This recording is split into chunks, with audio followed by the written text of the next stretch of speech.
Good morning, students. Our today's poem is The Cloud by P.B. Shelley. The cloud is a nature myth of the great beauty.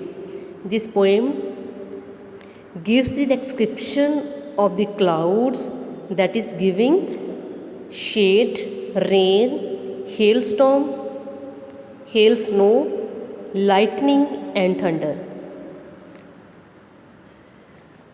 The first stanza of the poem is, I bring fresh showers for the thirsting flowers from the sea and the streams. Poet की कह रहा है I bring fresh showers means I word ਜਿਹੜਾ use किया गया that is for clouds. Clouds की गल की है, ਬੱਦਲ की गल की है. Cloud की कह रहा I bring fresh showers, कहता कि मैं fresh showers mean बारिश कहता मैं लैके आ रहा हैं for the thirsting flowers.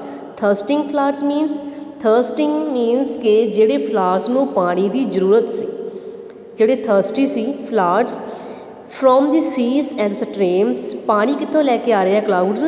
from the seas ਸਮੁੰਦਰ ਤੋਂ and the streams ਨਦੀਆਂ ਤੋਂ.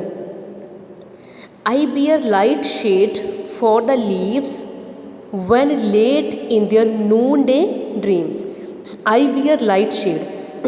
ਕਲਾਊਡਸ ਕੀ ਕਹਿ ਰਹੇ ਆ, ਕਹਿੰਦਾ ਕਿ ਮੈਂ ਕੀ ਕਰ ਰਿਹਾ ਆ, ਜਿਹੜੀ ਲੀਵਸ ਆ, ਪੱਤੀਆਂ ਆ, ਟਾਹਣੀਆਂ ਆ, ਉਹਨਾਂ ਦੇ ਲਈ ਕਹਿੰਦਾ ਉਹਨਾਂ ਦੇ ਉੱਪਰ ਮੈਂ ਕੀ ਕਰ ਰਿਹਾ ਆ, ਲਾਈਟ ਸ਼ੇਡ ਜਿਹੜੀ ਆ ਉਹ ਪਾ ਰਿਹਾ ਆ. ਜਦੋਂ ਕਲਾਊਡਸ ਆਉਂਦੇ ਆ ਉਹਨਾਂ ਜਿਹੜੀਆਂ ਲੀਵਸ ਆ ਉਹ ਵਾਈਟ ਕਲਰ ਦੀਆਂ ਲੱਗਦੀਆਂ, ਲਾਈਟ ਕਲਰ ਦੀਆਂ ਲੱਗਦੀਆਂ. Van late in there Noon day dreams. Noon day dreams ਕਿ ਜਿਹੜੇ ਫਲਾਵਰਸ ਆ ਧੁੱਪ ਦੇ ਵਿੱਚ ਮੁਰਝਾ ਜਾਂਦੇ ਆ, ਜਦੋਂ ਪਾਣੀ ਦੀ ਜ਼ਰੂਰਤ ਹੁੰਦੀ ਉਹ ਮੁਰਝਾ ਜਾਂਦੇ ਆ.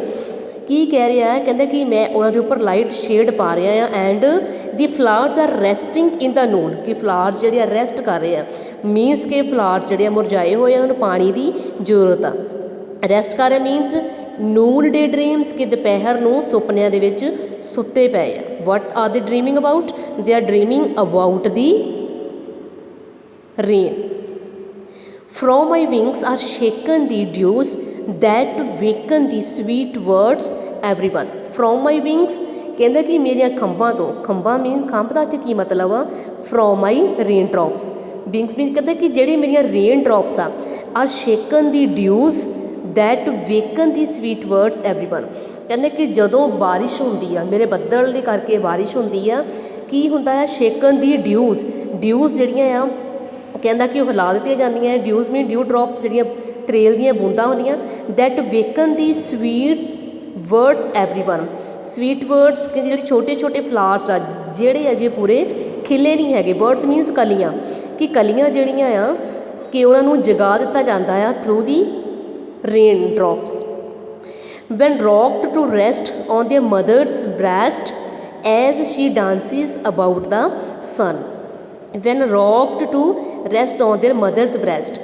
rock to rest, rest means ਕਿ ਜਿਹੜੀਆਂ birds ਆ, flowers ਦੀਆਂ birds ਆ that are taking rest on their mother's breast. mother's breast mean branches, ਕਿ ਜਿਹੜੀਆਂ birds ਆ ਕਹਿੰਦਾ branches ਦੇ ਉੱਪਰ ਕੀ ਕਰ ਰਹੀਆਂ? they are taking rest ਕਰ ਰਹੀਆਂ, ਆਰਾਮ ਕਰ ਰਹੀਆਂ. as she dances about the sun. ਕਹਿੰਦੇ ਇਸ ਤਰ੍ਹਾਂ ਡਾਂਸ ਕਰ ਰਹੀਆਂ ਆ ਧੁੱਪ ਦੇ ਵਿੱਚ. ਮੀਨਸ ਕਿ ਜਦੋਂ ਹਵਾ ਚੱਲਦੀ ਆ ਕੀ ਹੁੰਦਾ ਆ ਕਿ ਟਾਹਣੀਆਂ ਜਿਹੜੀਆਂ ਸ਼ੇਕ ਕਰਦੀਆਂ, ਹਿਲਦੀਆਂ ਆ, ਅਤੇ ਹਿੱਲਣ ਦੇ ਨਾਲ ਜਿਹੜੀਆਂ ਬਰਡਸ ਆ, ਫਲਾਵਰਸ ਦੀਆਂ ਬਰਡਸ ਆ, ਉਹ ਕੀ ਕਰ ਰਹੀਆਂ? ਡਾਂਸ ਕਰ ਰਹੀਆਂ, ਕਿ ਬ੍ਰਾਂਚਿਸ ਦੇ ਉੱਪਰ ਝੂਲ ਰਹੀਆਂ ਆ.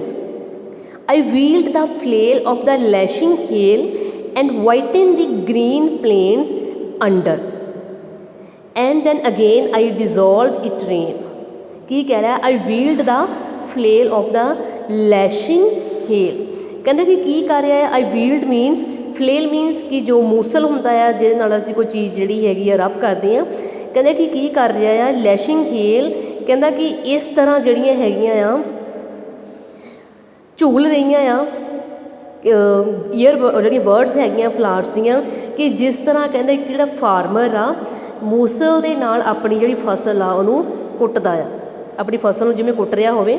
And whiten the green plains under, ਅਤੇ ਕਹਿੰਦਾ ਗ੍ਰੀਨ ਪਲੇਨਸ ਕਿ ਜਿਹੜੀ ਗਰਾਸੀ ਲੈਂਡ ਆ, ਜਿਹੜੀ ਘਾਹ ਵਾਲੀ ਜ਼ਮੀਨ ਆ, ਹਰਿਆਲੀ ਵਾਲੀ ਜਿਹੜੀ ਜ਼ਮੀਨ ਆ, ਗ੍ਰੀਨ ਪਲੇਨਸ ਅੰਡਰ ਕਹਿੰਦਾ ਜਿਹੜੀ ਅਸਮਾਨ ਦੇ ਨੀਚੇ, ਕਲਾਊਡਸ ਦੇ ਨੀਚੇ ਜ਼ਮੀਨ ਆ, ਗ੍ਰੀਨ ਲੈਂਡ ਆ, ਕਹਿੰਦਾ ਦੈਟ ਇਜ਼ ਵਾਈਟ ਅੰਡਰ ਦਾ ਕਲਾਊਡਸ। ਕਹਿੰਦੇ ਕਿ ਜਿਹੜੀ ਜ਼ਮੀਨ ਆ, ਲੈਂਡ ਆ, ਉਹ ਕੀ ਆ, ਵਾਈਟ ਹੋ ਰਹੀ ਆ, ਕਿਹਦੇ ਕਰਕੇ, ਹੇਲ ਸਟੋਮਸ ਦੇ ਕਰਕੇ, ਕਿ ਜਿਹੜੀ ਹੇਲ ਸਟੋਮਸ ਆ ਗਿਰ ਰਹੀਆਂ ਉਹਦੇ ਕਰਕੇ ਜਿਹੜੀ ਜ਼ਮੀਨ ਆ ਉਹ ਸਾਨੂੰ ਵਾਈਟ ਨਜ਼ਰ ਆ ਰਹੀ ਆ।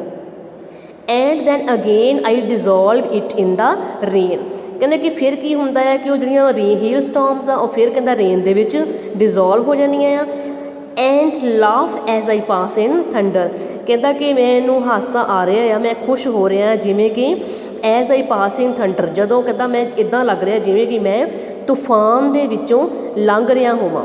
ਤੂਫਾਨ ਦੀ ਮੀਨਸ ਕੀ, ਜਿਹੜੀ ਹੇਲ ਸਟੋਮ ਦੀ ਜਿਹੜੀ ਸਾਊਂਡ ਆ ਦੈਟ ਇਜ਼ ਸਾਊਂਡਿੰਗ ਵੈਰੀ ਹਾਰਸ਼, ਬੜੀ ਕਿ ਉਹਦੀ ਆਵਾਜ਼ ਜਿਹੜੀ ਆ ਬੜੀ ਉੱਚੀ ਆ ਰਹੀ ਆ। ਜਦੋਂ ਹੇਲ ਸਟੋਮ ਨੀਚੇ ਡਿੱਗਦੇ ਆ ਉਹਨਾਂ ਨਾਲ ਕੀ ਹੁੰਦੀ ਆ, ਜਿਹੜੀ ਸਾਊਂਡ ਆ ਪ੍ਰੋਡਿਊਸ ਹੁੰਦੀ ਆ। ਕਹਿੰਦਾ ਕਿ and laugh as I pass in thunder, ਕਹਿੰਦਾ ਕਿ ਮੈਂ ਬੜਾ ਖੁਸ਼ ਹੁੰਦਾ ਆ ਜਦੋਂ ਮੈਂ ਇਸ ਤੂਫਾਨ ਦੇ ਵਿੱਚੋਂ ਕਹਿੰਦਾ ਲੰਘਦਾ ਆ। It's our first stanza.